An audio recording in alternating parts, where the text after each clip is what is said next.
தமிழ்நாட்டில் பல்வேறு கல்லூரிகள் மற்றும் அரசு அலுவலகங்களில் உற்சாகத்துடன் சமத்துவ பொங்கல் விழா கொண்டாடப்பட்டது. பல இடங்களில் பறையாட்டம், கரகாட்டம், ஒயிலாட்டம் என கலை நிகழ்ச்சிகள் களை கட்டின.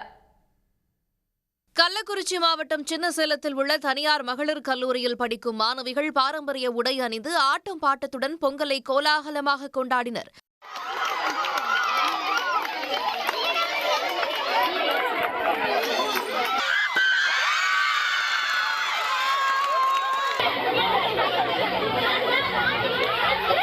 அரியலூர் மாவட்டத்தில் உள்ள கங்கை கொண்ட சோழபுரம் பிரகதீஸ்வரர் ஆலய வளாகத்தில் சமத்துவ பொங்கல் விழா கொண்டாடப்பட்டது. இதில் இஸ்ரேல் நாட்டை சேர்ந்த சுற்றுலா பயணிகள் பொங்கல் வைத்து மகிழ்ந்தனர். தஞ்சை தெற்கு காவல் நிலையத்தில் போலீசார் சமத்துவ பொங்கல் விழா வைத்து கொண்டாடினர். பால் பொங்கி வரும்போது குலவை விட்டு அவர்கள் உற்சாகம் அடைந்தனர்.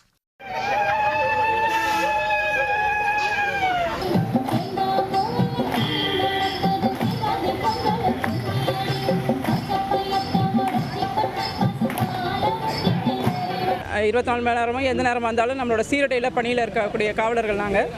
இன்றைக்கி இந்த பொங்கல் திருநாளை பாரம்பரிய முறைப்படி கொண்டாடணும் அப்படிங்கிறனால பாரம்பரிய உடை அணிந்து எல்லாருமே வர சொல்லியிருக்கோம். இப்போ பாரம்பரிய நம்ம திருவிழா முடிச்சதுக்கு அப்புறமா மறுபடியும் சீருடையோட பணிக்கு போயிடுவோம். அந்த ஒரு மணி நேரம் பாரம்பரிய உடையில் எங்கள் காவலர்களோட மகிழ்ச்சியாக பொங்கல் கொண்டாடணுங்கிறதுக்காக தான் இந்த நிகழ்ச்சியை ஏற்பாடு பண்ணியிருக்கோம். மதுரை விமான நிலையத்தில் நடைபெற்ற பொங்கல் விழாவில் கரகாட்ட குழுவினரின் கலை நிகழ்ச்சி நடைபெற்றது. அப்போது அவர்களுடன் இணைந்து டெல்லி தம்பதியினர் நடனமாடியது பார்வையாளர்களை வெகுவாக கவர்ந்தது.